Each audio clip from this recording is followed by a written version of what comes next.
नमस्कार मित्रांनो, स्वागत आहे परत एकदा तुमच्या आवडत्या चॅनल हॅलो टीचरमध्ये. मित्रांनो, जलसंपदा विभाग म्हणजे WRD विभाग यांच्या शिफारसी आता जाहीर झालेल्या आहेत, तुम्हाला माहीतच आहे. फक्त नाशिक आणि ठाणे यांच्या काही पदांच्या शिफारशी आता येणे बाकी आहे. त्या 5 ऑगस्टला येणार आहे. मी अगोदरच तुम्हाला सांगितलं होतं, ठीक आहे. आता याच्यामध्ये भरपूर काही लोकांचे प्रश्नसुद्धा आहेत, भरपूर काही कॅन्डिडेटचे प्रश्न आहेत की सर, ज्यांची शिफारस यादी आलेली आहे त्यांच्या DV परत होणार आहे काय, परत जे आहे मेडिकल परत होणार आहे का, आणखी भरपूर काही प्रश्न आहेत. परत तुम्हाला या व्हिडिओच्या माध्यमातून मी सांगणार आहे जॉईनिंगबद्दलची अपडेट. तुमची जॉईनिंग केव्हापर्यंत येणार आहे, किती दिवस तुमच्या जॉईनिंगला लागणार आहे, ठीक आहे. सोबतच एका मोठ्या अधिकाऱ्यांचंसुद्धा स्टेटमेंट आपल्याला जॉईनिंगच्याबद्दल इथे बघायला मिळणार आहे, ठीक आहे. तर तत्पूर्वी मित्रांनो, आपल्याला सांगायला फार आनंद होतो की आपल्या चॅनलवरती जे भरपूर अभ्यासू विद्यार्थीसुद्धा आहेत की जे आहे ते आपल्या हातून जर काही चुका झाला तर ते निदर्शनास आणून देतात, ठीक आहे. तर चूक तर म्हणता येणार नाही, फक्त मला प्रश्न होता की WRD विभागाची आहे ते जे आपण शिफारस यादी ज्याला म्हणतो तीच निवड यादी आहे का, सिलेक्शन यादी आहे का.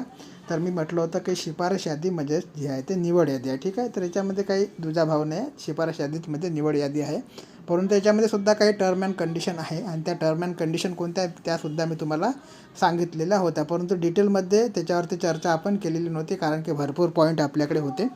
जवळपास प्रत्येक जिल्ह्यानुसार कोणत्या जिल्ह्याला 13 पॉईंट, कोणत्या जिल्ह्याचे 20 पॉईंट, कोणत्या जिल्ह्याचे 47 पॉईंटसुद्धा आपण याच्यामध्ये बघितले होते, जे काळजीपूर्वक तुम्हाला वाचायचे होते. त्याच्यामुळे प्रत्येक मुद्द्यावर जे आपण चर्चा केलेली नव्हती. परंतु याच्यामध्ये 4 ते 5 मुद्दे असे आहेत त्याच्यावर आपल्याला क्लिअरली चर्चा करावी लागणार आहे, कारण की भरपूर लोकांचा जो आहे तो संभ्रम आहे, ठीक आहे. सगळ्या डाऊट जे आहे त्या व्हिडिओच्या माध्यमातून क्लिअर करूया. जॉईनिंगबद्दलसुद्धा आपल्याकडे अपडेट आहे, ते सुद्धा बघूया. तर व्हिडिओला स्क्रिप्ट न करता शेवटपर्यंत नक्की बघा आणि ज्यांना आवश्यकता असेल त्यांनी हा व्हिडिओ नक्की बघा, ठीक आहे. ज्यांना आवश्यकता नसेल बघायची आवश्यकता नाही, ठीक आहे. तर मित्रांनो, बघू शकता तुम्ही, मी ॲक्च्युली यांची परमिशन वगैरे काही घेतलेली नाही ह्या मॅसेज वाचून दाखवताना, पण यांचा मॅसेज जो आहे फार आवडला आहे मला आणि फार दक्षतापूर्वक मॅसेज आहे. तर आकाश गवई यांचं नाव आहे, ठीक आहे. तर याच्यामध्ये त्यांनी सांगितलेलं आहे का उमेदवारांच्या नावाची जी शिफारस झाली म्हणजे नियुक्ती नव्हे तर कागदपत्रांची फेरतपासणी व पुन्हा वैधता तपासणी होणार आहे, असे निवड यादीत सांगितलं आहे. बरोबर आहे, सांगितलेले आहे. आणि परत जे काही स्ट्रिक त्यांनी टर्म अँड कंडिशन दिले आहे ते सुद्धा सांगितलं, ते सुद्धा आपण बघणार आहोत, ठीक आहे. तर उमेदवारांच्या नावाची शिफारस झाली म्हणजे नियुक्ती नव्हे, तर एक प्रकारची नियुक्तीच म्हणता येईल त्याला, कारण की जोपर्यंत तुम्ही त्याच्यातून ऑप्टिंग आऊट करत नाही किंवा भरपूर मोठ्या प्रमाणात तुमच्या कागदपत्रात किंवा मेडिकलमध्ये गोंधळ होत नाही, तोपर्यंत तुम्हाला या निवड यादीतून कोणी काढू शकत नाही, ठीक आहे. तर म्हणजे एकतर गोंधळ असेल तुमच्या डॉक्युमेंट्समध्ये किंवा, कारण की एक तर डॉक्युमेंट्समध्ये गोंधळ असेल म्हणजे तुमचा DV क्लिअर झाला त्याच्यानंतर तुमची निवड यादी लागलेली आहे, बरोबर आहे. तर मला तर वाटत नाही डॉक्युमेंट्समध्ये कोणाचा गोंधळ असेल, तर कारण की पहिलं जे व्हेरिफिकेशन असतं स्ट्रिक्टली असतं, याच्यानंतर फेर तपासणी ते केव्हा पण करू शकतात, ठीक आहे. डिपार्टमेंटवर अवलंबून असते. याच्यामध्ये जरी लिहिलं आहे की फेरतपासणी केल्यानंतर तुमची नियुक्ती केली जाईल, तर होऊ शकते अगोदर पुन्हा केली जाईल. आणि परत तुम्हाला सांगू इच्छितो मित्रांनो, तुमचे जे डॉक्युमेंट्स व्हेरिफिकेशन डिपार्टमेंट जेव्हा मागेल तेव्हा तुम्हाला प्रोव्हाइड करायचे आहे. तुमची फेरतपासणी केव्हा पण केली जाऊ शकते, ठीक आहे. त्याच्यामुळे तुम्हाला जो तुमचा पंच आहे तो सोबत रेडीच ठेवून घ्यायचा आहे, ठीक आहे. तर उमेदवारांच्या नावाची शिफारस झाली म्हणजे नियुक्ती नव्हे, तर हा मॅसेज आपण बघितलेला आहे, याच्याबद्दल बोलणार आहोत, ठीक आहे. नंतर आहे मित्रांनो, नियुक्तीबद्दल काही अपडेट असेल तर सांगा. कोणालाही काही ईमेल आला तर रिप्लाय करा. तर अजूनपर्यंत कोणाला रिप्लाय जे मेल आहे तो गेलेला नाही. आणि परत जाय मित्रांनो, जे जॉईनिंग लेटर येत असतं तो मेल ID वर सुद्धा येतं आणि बाय पोस्टनेसुद्धा येतं, ठीक आहे. आता सर्व अपडेट याच्यामध्ये बघणार आहोत आणि 4 पॉईंट आपल्याला मुख्यतः याच्यात क्लिअर करून घ्यायचे आहे. आता ते 4 पॉईंट कोणते, ते प्रत्येक जिल्ह्याला सेमच राहणार आहे, याच्यामध्ये काही तफावत असणार नाही. जिल्ह्यानुसार जी तफावत होती ते फक्त जी होती आपण काही मुद्द्याच्या बाबतीत, जसे तुम्हाला जॉईनिंग करून घ्यायचे होते तर जॉईनिंग कोणाला 1 महिन्याचा कालावधी दिला, कोणाला 7 दिवसाचा दिला होता, ठीक आहे. तर हे सुद्धा आपल्याला माहीत आहे, ठीक आहे. तर याच्या बाबतीत नाही आहे, याच्या बाबतीत म्हणजे ते तलाठीच्या बाबतीत होतं, ठीक आहे. याच्या बाबतीत नाही आहे, ठीक आहे. जॉईनिंग टाईम जो होता तो तलाठी पदाच्या बाबतीत होता, जसे नागपूर जिल्ह्याला फक्त 7 दिवसाचा जॉईनिंग टाईम दिलेला होता, ठीक आहे. तर याच्यावरती 4 पॉईंटवरती स्पेशली आपल्याला चर्चा करून घ्यायची आहे. आणि याच्यामध्ये भरपूर काही असे मुख्यतः पॉईंटसुद्धा आहेत की ज्याच्यावर आपण डिटेलमध्ये चर्चा आतापर्यंत केलेली नाही, ठीक आहे. तर फक्त आपल्याला 4 पॉईंट जे आहे, 4 पॉईंट महत्त्वाचे आहे आणि 4 पॉईंटवरची चर्चा आपण करूया. बाकीचे जे पॉईंट आहे तुम्ही तुमच्या सोयीनुसार वाचू शकता, ठीक आहे. तर मित्रांनो, आता बघूया आपण की जे निवड यादी आहे त्या निवड यादीमध्ये 4 पॉईंट कोणते, त्याच्यानंतर एका मोठ्या अधिकाऱ्याचं सुद्धा मी तुम्हाला ते स्टेटमेंट दाखवणार आहे जॉईनिंगच्या संदर्भात. आणि परत मोठे जे चर्चा आपल्याला करायची आहे वेटिंग लिस्टमध्ये, तर वेटिंग लिस्ट किती प्रमाणात जे आहे ते क्लिअर होण्याचे चान्सेस आहे ते सुद्धा आपण व्हिडिओच्या माध्यमातून बघणार आहोत. ठीक आहे. तर मित्रांनो चला, आता तुम्हाला मी टेलिग्राम चॅनलला घेऊन चलतो आपल्या. आता टेलिग्राम चॅनलला का जात आहे, ते टेलिग्राम चॅनलला गेल्यानंतर तुमच्या प्रश्नाची उत्तरं तिथे मिळणार आहे. त्याच्यामुळे आता आपल्याला आपल्या टेलिग्राम चॅनलकडे वळायचं आहे. ठीक आहे. तर चला मित्रांनो, हा आपला टेलिग्राम चॅनल आहे, बरोबर आहे. सर्वात अगोदरची अपडेट आपण आपल्या टेलिग्राम चॅनलला टाकत असतो. ठीक आहे. जसा की आता ग्रामसेवकांचा निकाल आलेला आहे 7 जिल्ह्याचा. त्या 7 जिल्ह्यांचा निकाल आपण येथे टाकलेला आहे. ठीक आहे. जे निकाल ग्रामसेवकांचा पेपर दिला असेल ते सुद्धा इथे निकाल बघू शकता. ग्रामसेवकावर ऑलरेडी मी व्हिडिओ बनवलेला आहे, पब्लिश करायचा आहे. ठीक आहे. तर याच्यामध्ये मित्रांनो सर्व काही जे अलर्ट आहे ते सुद्धा आपण दाखवत असतो, की लाडकी बहीण योजनेमध्ये जो घोळ चालू आहे त्याच्याबद्दलचा सुद्धा आपण एक व्हिडिओ बनवलेला आहे. सर्व लोक जे आहे ते बघत असतात पैसा कधी येणार आहे, पैसा कधी येणार आहे. मित्रांनो, याच्यामध्ये फार मोठ्या प्रमाणात स्कॅम चालू आहे. भरपूर लोकांना OTP येत आहे, OTP मागितला जात आहे लाडक्या बहिणी योजनेच्या अंतर्गत. आणि त्याच्यामध्ये भोळ्या बाबड्या लोकांचं जे अकाउंट खाली करण्याचे काम स्कॅमरने चालू केलेलं आहे. त्याच्यावरती सुद्धा मी 5 मिनिटाचा व्हिडिओ बनवलेला आहे. एकदा नक्की बघा मित्रांनो. आणि तुमच्या कोणी भोळ्या बाबड्या बहिणी असेल त्यांना हा व्हिडिओ फॉरवर्ड करा, कारण की ह्या स्कॅममध्ये भरपूर लोक फसत आहे. ठीक आहे. लाडकी बहीण योजनेच्या नावाखाली फार मोठा स्कॅम आतापर्यंतचा चालू आहे. ठीक आहे. तर चला जाऊ द्या. त्याच्यानंतर आता आपल्याला ज्या मेन मुद्द्याला हात घालायचा आहे तो म्हणजे आपला पॉईंट जो आहे त्याला. ठीक आहे. तर त्याच्यामध्ये तलाट्याच्या याद्या आपण तलाठीचे येते माझ्या तोंडात. तर WRD विभागाच्या याद्या टाकल्या, त्याच्यापैकी एक यादी आपण ओपन करूया. ठीक आहे. कोणती एक यादी ओपन करूया. तुमच्या प्रश्नाची उत्तर या यादीमध्येच लपलेली आहे. ठीक आहे. त्याच्यामध्ये बघू शकता मित्रांनो, मला वाटते हे पुणे जिल्ह्याची रिवाईज यादी होती. ठीक आहे. पुणे झोन आहे, दप्तर कारकून, मेजरर आणि कॅनल इन्स्पेक्टर. ठीक आहे. यांच्या याद्या होत्या. याच्यावरती आपण ऑलरेडी डिटेलमध्ये व्हिडिओ बनवलेला आहे, चॅनलला उपलब्ध आहे. ज्यांना कुणाला बघायचं असेल डिस्क्रिप्शन बॉक्समध्ये लिंक दिली जाईल, किंवा चॅनलवरती सुद्धा व्हिडिओ उपलब्ध आहे, तिथे जाऊन बघू शकता. ठीक आहे. आपल्याला ज्याला हात घालायचा आहे त्या मुद्द्याला आपण हात घालूया. याच्यामध्ये बघा मित्रांनो, याच्यामध्ये दिलेलं आहे की दप्तर कारकून, मोजणीदार व कालवा निरीक्षक या पदांची शिफारस यादी व प्रत्यक्ष यादी दिनांक 31/7/2024 रोजी महाराष्ट्र शासन जलसंपदा विभागाच्या संकेतस्थळावर प्रसिद्ध करण्यात आलेली आहे. ठीक आहे. याच्यामध्ये तांत्रिक किंवा संगणिक परिगणतेची चुकीमुळे फक्त आर्थिकदृष्ट्या दुर्बल घटक ह्या पॉईंट जाऊ द्या, याच्यावरती आपण मागच्या व्हिडिओमध्ये बघितला. ठीक आहे. तेवढा टाईमपास करायला आपल्याकडे काही वेळ नाही. ठीक आहे. तर याच्यानंतर याच व्यतिरिक्त दिनांक 31/7/2024 रोजी प्रसिद्ध करण्यात आलेल्या अन्य कोणत्याही प्रवर्गाच्या शिफारस यादी व प्रत्यक्ष यादीमध्ये कोणताही बदल नाही. ठीक आहे. तर याच्यामध्ये तुम्ही बघू शकता ह्या काय आहे तर शिफारस यादी आहे. ठीक आहे. दप्तर कारकून पदाच्या, मोजणीदार पदाच्या आणि कालवा निरीक्षक पदाच्या शिफारस याद्या आहे मित्रांनो. शिफारस याद्या म्हणजे ज्याला एक प्रकारे आपल्याला निवड यादीचं नाव देता येईल. ठीक आहे. आता या निवड यादीचं नाव आपल्याला देता येईल, परंतु याच्याकरता काही टर्म अँड कंडिशन आपल्याला जे आहे तो फॉलो करायचा. आता टर्म अँड कंडिशन कोणत्या फॉलो करायच्या ते सुद्धा तुम्हाला मी दाखवतो. ठीक आहे. मी अगोदर सांगितलं आपल्याला फक्त 4 पॉईंटवर चर्चा करायचे, जास्त पॉईंट आपण येथे वाचणार नाही. ठीक आहे. 4 पॉईंटमध्ये तुम्हाला सगळ्या प्रश्नाचे उत्तर मिळणार आहे. मी अगोदरसुद्धा वाचून दाखवलेलं आहे, समजून सांगितलेले नाही. ठीक आहे. तर त्यांचा ज्या मेसेज आला होता त्या मेसेजमुळे आता ह्या पॉईंट आपल्याला समजून घ्यायचे आहे. आणि भरपूर लोकांचे मेसेज आहे की फेरतपासणी होणार आहे का. तर मी परत एकदा सांगून देतो तुम्हाला की फेरतपासणी होणार आहे. तर होणार आहे, परंतु ज्या विद्यार्थ्यांचे डॉक्युमेंट्स क्लिअर आहे त्यांची कशा प्रकारे होणार आहे आणि कोणत्या विद्यार्थ्यांची स्ट्रिक्टली होणार आहे हे सुद्धा तुम्हाला याच्यातून समजणे गरजेचे आहे. ठीक आहे. तर पॉईंट नंबर 1 बघू शकता मित्रांनो. व्हिडिओ थोडासा 5-10 मिनटं लांब होऊ शकतो. ठीक आहे. कारण की डिटेल बघायची आपल्याला. जर बरोबर सांगितलं तर परत तुमचे प्रश्न मला येईलच. त्याच्यापेक्षा जो आहे तो थोडासा व्हिडिओ 5 मिनटं जास्त बघा, सर्व प्रश्नाचे उत्तर याच्यातून तुम्हाला मिळेल. ठीक आहे. तर पहिला पॉईंट बघा, दप्तर कारकून, मोजणीदार व कालवा निरीक्षक यांची शिफारस यादी व प्रत्यक्ष यादी. शिफारस यादी म्हणजे काय तर निवड यादी आपण त्याला एक प्रकारे म्हणू, आणि प्रत्यक्ष यादी म्हणजे वेटिंग लिस्ट. ठीक आहे. ही माननीय महाराष्ट्र प्रशासकीय न्यायाधिकरण छत्रपती संभाजीनगर येथे दाखल याचिका क्रमांक 483/2024 यांच्या अंतिम निर्णयाच्या अधीन राहून तात्पुरत्या स्वरूपात प्रसिद्ध करण्यात येत आहे. ठीक आहे. म्हणजे तात्पुरत्या स्वरूपाचे आहे. बरोबर.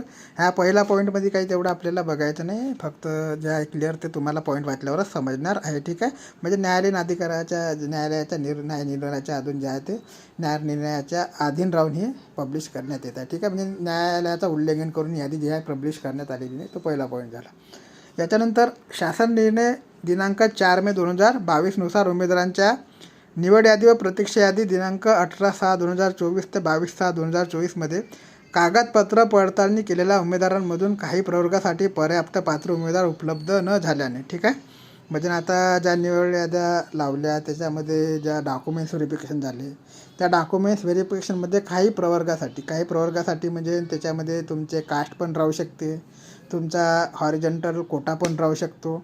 या प्रवर्गासाठी आहे जे आहे ते उमेदवार उपलब्ध न झाल्याने, म्हणजे त्या प्रवर्गासाठी जे उमेदवार आहे ते उपलब्ध न झाल्याने आवश्यकतेनुसार म्हणजे जर गरज पडली तर अशा पदासाठी निवड यादी म्हणजे काय तर तुम्हाला माहीतच आहे, त्याला आपण काय म्हणू, शिफारस यादी किंवा प्रतीक्षा यादी पुनश्च कागदपत्र पडताळणीसाठीचा कार्यक्रम निश्चित करून शासनाने संकेतस्थळावर प्रसिद्ध करण्यात येईल, ठीक आहे. म्हणजे त्या जागेचा कोटा जर भरला गेला नाही, त्यांना उमेदवार या यादीतून उपलब्ध झाले नाही, तर पुनश्च जे आहे तुमची परत जे वेबसाईटवर एक यादी लावण्यात येईल, ठीक आहे. मी परत सांगतो, वेबसाईटवर यादी लावण्यात येईल. वेबसाईटवर तुम्हाला जे आहे ते फोकस करून राहायचं आहे. मी तर माझ्या चॅनलच्या माध्यमातून सांगणार आहे तुम्हाला, परंतु तुम्हालासुद्धा WRDच्या ऑफिशियल वेबसाईटवर फोकस करून ठेवायचा आहे, ठीक आहे. निवड याद्या केव्हा प्रसिद्ध होणार आहे आणि प्रत्यक्ष याद्या केव्हा प्रसिद्ध होणार आहे, वेटिंगचे जे चान्सेस आहेत हे सुद्धा मोठ्या प्रमाणात क्लिअर होण्याचे आहे. मी तुम्हाला सांगू इच्छितो, वेटिंगचे चान्सेस आहे क्लिअर होण्याचे. आता का आहे त्याच्यामागे सुद्धा कारण आहे, ते कारणसुद्धा मी इथंच सांगू देतो तुम्हाला. भरपूर लोकांचे यादीमधल्यांचे सिलेक्शन मोठ्या पोस्टसाठी झालेले आहे, ठीक आहे. तर वेगवेगळ्या एक्झाम आहे, प्रत्येक एक्झामचे नाव सांगता येणार नाही. मला मेसेज ऐकायला लोकांचे की रिजाईनसुद्धा मारता येऊ शकते का वगैरे, असे काही मला मेसेज आहेत. तर रिजाईन मारू शकता, काही प्रॉब्लेम नाही. परंतु तुम्हाला रिजाईन मारायचे असेल तर 1 महिन्या अगोदर जे आहे तुम्हाला डिपार्टमेंटला सांगायचं असतं. जर तुम्ही वेळेवर रिजाईन मारलं तर मग 1 महिन्याचा बेसिक पेमेंट तुम्हाला डिपार्टमेंटला जमा करायचा असतो. याच्यात ते क्लिअर आहे, ठीक आहे. याच्यामध्ये काही दुजाभाव होणार नाही. तर मित्रांनो, वेटिंग चांगल्या प्रकारे क्लिअर होऊ शकते. भरपूर लोकांचे निकाल चांगल्या पोस्टसाठी आलेले आहेत मला आलेल्या मेसेजनुसार, ठीक आहे. जर त्यांनी माहिती मला खरी दिलेली असेल तर जागा चांगल्या प्रकारे खाली होऊ शकतो, वेटिंग चांगल्या प्रकारे याच्यामध्ये क्लिअर होऊ शकतो. वेटिंगच्या बाबतीत एवढं झालं. तर मित्रांनो, याच्यामध्ये तुम्ही बघू शकता, जर जे कॅन्डिडेट आहे त्यांनी उपस्थित राहिले नाही किंवा ऑप्टिंग आऊट केलं किंवा कॅटेगरीनुसार किंवा हॉरिझॉन्टल रिझर्वेशननुसार त्यांना कॅन्डिडेट मिळाले नाही, तर पुन्हा जे आहे ती लिस्ट लागू शकते, ठीक आहे. लिस्ट लागून त्याच्यातून सुद्धा परत जे आहे ते तुमचं डॉक्युमेंट व्हेरिफिकेशन होणार आहे. हे क्लिअर झालं. Point number 2. पॉईंट नंबर 2च्या संदर्भात किंवा वेटिंगच्या संदर्भात काही तुमचे प्रश्न असेल विचारू शकता, काही हरकत नाही. मी पूर्णपणे तुमच्या प्रश्नाचे उत्तर देण्याचा प्रयत्न करील, जसा मला वेळ भेटेल तसा, ठीक आहे. जर समजा तुम्ही प्रश्न विचारले, मी 1 दिवस किंवा 2 दिवस आन्सर दिले नाही तर नाराज होण्याचे कारण नाही. मला वेळ भेटेल तसं मी तुम्हाला उत्तर देण्याचा प्रयत्न करील, ठीक आहे. आणि इन्फॉर्मेशन घेऊन प्रयत्न देईल, असे माझ्या मताने मी तुम्हाला उत्तर देणार नाही. डिपार्टमेंटकडून मी माहिती घेईल, त्याच्यानंतर तुम्हाला उत्तर देईल, ठीक आहे. त्याच्यानंतर मित्रांनो, पॉईंट नंबर 3 फार महत्त्वाचा. याच्यामध्ये आ आणि ई हे 3 सबसेक्शन आहेत, हे सुद्धा आपल्याला बघायचं आहे. सबसेक्शन म्हटलं मी, सब पॉईंट आहे, ठीक आहे. जर सामाजिक समांतर आरक्षण दावा केलेल्या उमेदवारांची नियुक्तीसाठीची शिफारस ही खालील अटींची किंवा प्रमाणपत्राची पूर्तता करण्याच्या अधीन राहून जे आहे ते नियुक्ती होणार आहे, ठीक आहे. सामाजिक किंवा समांतर आरक्षण, ठीक आहे, ज्याला आपण हॉरिझॉन्टल रिझर्वेशन असे म्हणतो, ठीक आहे. तर याच्यामध्ये सब पॉईंट अ बघा, त्याच्यामध्ये सब पॉईंट अ जे आहे तुम्हाला जे आहे ते हॉरिझॉन्टल रिझर्वेशनचा फायदा नक्की मिळणार, त्याच्यात काही दुजाभाव नाही. तर तुम्हाला याच्याकरता कोणत्या टर्म अँड कंडिशन फॉलो करायचं आहे ते त्यांनी इथे दिलेलं आहे. आता मित्रांनो, तुम्हाला माहीतच आहे, पूजा खेडकर केस जी आहे बनावट कागदपत्राची होती, बरोबर आहे, साबित झालं आहे. त्यांना IAS पदावरून काढलेसुद्धा. आता ह्या पूजा खेडकर केसमुळे जे आहे मित्रांनो, सगळ्या डिपार्टमेंटला एक अलर्ट गेलेला आहे की तुम्हाला जे आहे हँडिकॅप कॅन्डिडेट आणि जे हॉरिझॉन्टल रिझर्वेशन घेऊ इच्छिणारे कॅन्डिडेट आहे, ज्याला आपण प्रकल्पग्रस्त, भूकंपग्रस्त, अंशकालीन माजी सैनिक किंवा खेळाडू वगैरे म्हणतो, तर यांचं जे आहे ते डॉक्युमेंट्स व्हेरिफिकेशन फार स्ट्रिक्टली होणार आहे. ज्यांच्याकडे हँडिकॅप सर्टिफिकेट असेल त्यांचे जवळपास 2 ते 3 वेळा मेडिकल होणार आहे मित्रांनो. आता कशा प्रकारे होणार आहे याच्यामध्ये दिलेलं आहे. आणि प्रत्येक डिपार्टमेंटने आपले रूल हँडिकॅप कॅन्डिडेटच्या बाबतीत स्ट्रिक्ट केलेले आहे, तुम्हाला सांगू इच्छितो, ठीक आहे. तर भरपूर जे आहे फेक उमेदवारांच्या ज्या हँडिकॅप कोट्यातून याद्या त्या समोर येतात डिपार्टमेंट वाईज, त्याच्यामुळे याच्यामध्ये सुद्धा ह्या न्यू रूल जे आहे फॉलो केला जाणार आहे. प्रत्येकांचे स्ट्रिक्टली जे होणार आहे ते तपासणी होणार आहे, ठीक आहे. त्याच्यामध्ये सब पॉईंट 3 बदला सब पॉईंट अ बघा, निवड यादीतील ज्या दिव्यांग उमेदवारांचे दिव्यांग प्रमाणपत्र हे वेगळ्या जिल्ह्यातील असून, वेगळ्या जिल्ह्यातील म्हणजे ज्या जिल्ह्यात तुम्ही अर्ज केला आहे त्या जिल्ह्यातलं नाही, दुसऱ्या जिल्ह्यातलं असेल तर रहिवासी जिल्हा वेगळा आहे, म्हणजे तुमचा जो रहिवासी जिल्हा वेगळा आहे तुमचं प्रमाणपत्र वेगळ्या जिल्ह्यातलं आहे, अशा उमेदवारांनी रहिवासी जिल्ह्यातील शल्यचिकित्सक म्हणजे तुम्ही जिथे राहता, जिथे तुम्ही अप्लाय केला आहे त्या शल्यचिकित्सक किंवा वैद्यकीय मंडळाचे दिव्यांग प्रमाणपत्र देण्याचे आहे. म्हणजे त्यांना बंधनकारक आहे, ते तुम्हाला द्यावेच लागणार आहे. समजा तुम्ही नागपूर जिल्ह्यात अर्ज केला आहे, तुमच्याकडे जो अमरावती जिल्ह्याचं प्रमाणपत्र आहे ते चालणार नाही. तुम्हाला जे आहे नागपूर जिल्ह्याचं प्रमाणपत्र काढावं लागणार आहे. ते अमरावती जिल्ह्याचं चाललं केव्हापर्यंत, जोपर्यंत तुम्ही फॉर्म भरला, तुमचं सिलेक्शनमध्ये नाव आला तोपर्यंत चाललं. आता तुम्हाला पुढचं प्रमाणपत्र देणे गरजेचं आहे, जो इथे तुम्ही फॉर्म केला रहिवासी जिल्हा तुमचा जो आहे तिथं. ठीक आहे. यासाठी पुणे कार्यालयामार्फत, आता इथे पुण्याचं नाव काय घेतलं आहे, तर ह्या पुण्याची लिस्ट आहे म्हणून इथे पुण्याचं नाव आलं, नागपूरच्या लिस्ट आहे ते नागपूरचं नाव आलं असतं. बरोबर आहे. तर या जिल्हा तेवढा इम्पॉर्टंट नाही. ज्या जिल्ह्याची लिस्ट बघू त्याच्यामध्ये नियम सारखे राहणार आहे, याच्यामध्ये काही तफावत राहणार नाही नियमामध्ये. ठीक आहे. तर कार्यालयात संबंधित वैद्यकीय मंडळाने याबाबत कळवलेले आहे. ठीक आहे. म्हणजे पुणे जिल्ह्याच्या ज्यांना अगोदरच कळवलेलं आहे की बाबा हे लोक जिथे राहत असेल, ज्या रहिवासी जिल्ह्यात राहत असेल तिथचं प्रमाणपत्र आवश्यक आहे. ठीक आहे. संबंधित उमेदवारांनी वैद्यकीय तपासणी करून उचित वैद्य प्रमाणपत्र सादर केल्यानंतरच नियुक्ती आदेश निर्गमित करण्यात येईल. ठीक आहे. तुम्हाला परत जे आहे ते तुमच्या रहिवासी जिल्ह्यात जाऊन वैद्यकीय तपासणी करून तिथून प्रमाणपत्र मिळवायचं आहे. त्याच्यानंतर तुम्हाला ते सबमिट करा, त्याच्यानंतर तुमच्या नियुक्तीचा विचार केला जाईल. बरोबर आहे. याच्यानंतर मित्रांनो 3 मधला सब पॉईंट जे आहे आ बघा, अन्य दिव्यांग उमेदवारांच्या बाबतीतही त्यांचे दिव्यांग प्रमाणपत्र. ठीक आहे. अन्य दिव्यांग उमेदवाराच्या बाबतीतही त्यांचे दिव्यांग प्रमाणपत्र ज्या जिल्हा शल्यचिकित्सक किंवा मंडळाने निर्गमित केले आहे त्यांच्याकडून पुनच्छा म्हणजे परत वैद्यतेबाबत दृढीकरण करून घेणे येत आहे. म्हणजे त्यांचं जे आहे पुनच्छा जे तपासणी केली जाईल, त्याच्यानंतर त्यांचं कन्फर्मेशन केलं जाईल. ठीक आहे.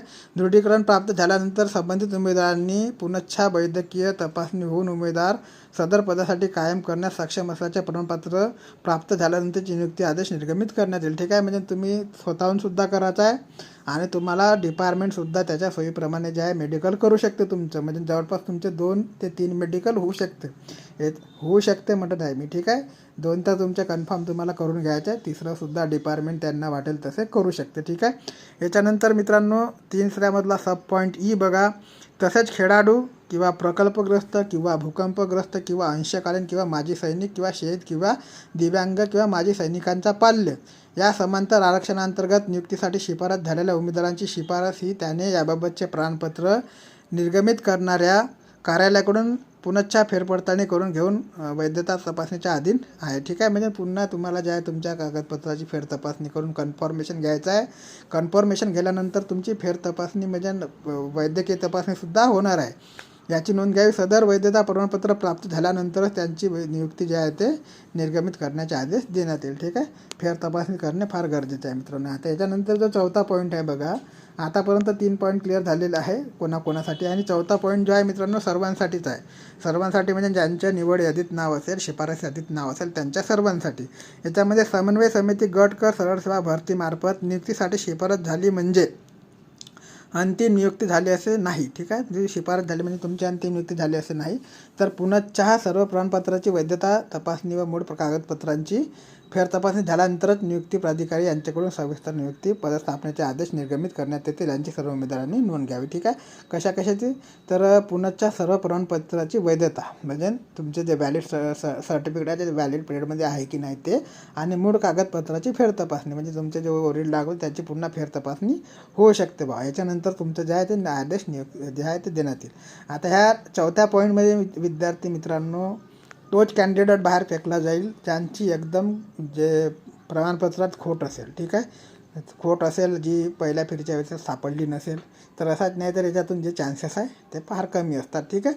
तर मी तुम्हाला पुन्हा सांगतो की तुमच्याकडे जो मूळ कागदपत्राचा पंच आहे, जो तुम्ही DVला घेऊन गेला तर तो पंच जशाचा तसा ठेवायचा आहे जोपर्यंत तुमची जॉईनिंग होत नाही.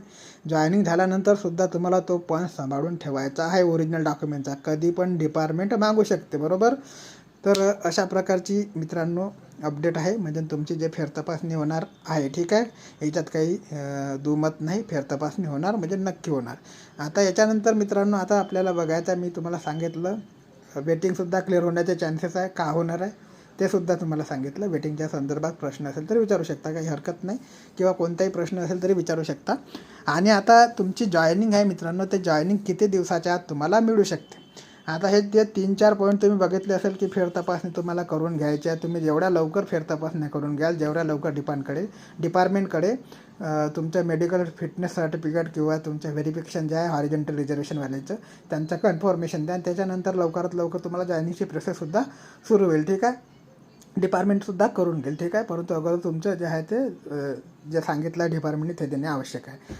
त्याच्यानंतर आता बाकीच्या विद्यार्थ्यांना जे आहे जॉईनिंग किती दिवसाच्या आत मिळू शकते आणि मुख्य प्रश्न म्हणजे तुमचा जो जॉईनिंग लेटर आहे मेल आय डीवर येतो की बाय पोस्ट येतो. तर मेल आय डीवर सुद्धा येतं मित्रांनो, बाय पोस्टसुद्धा येतं. ठीक आहे. दोन्ही पद्धतीने जॉईनिंग लेटर तुमचं येत असतं. ठीक आहे.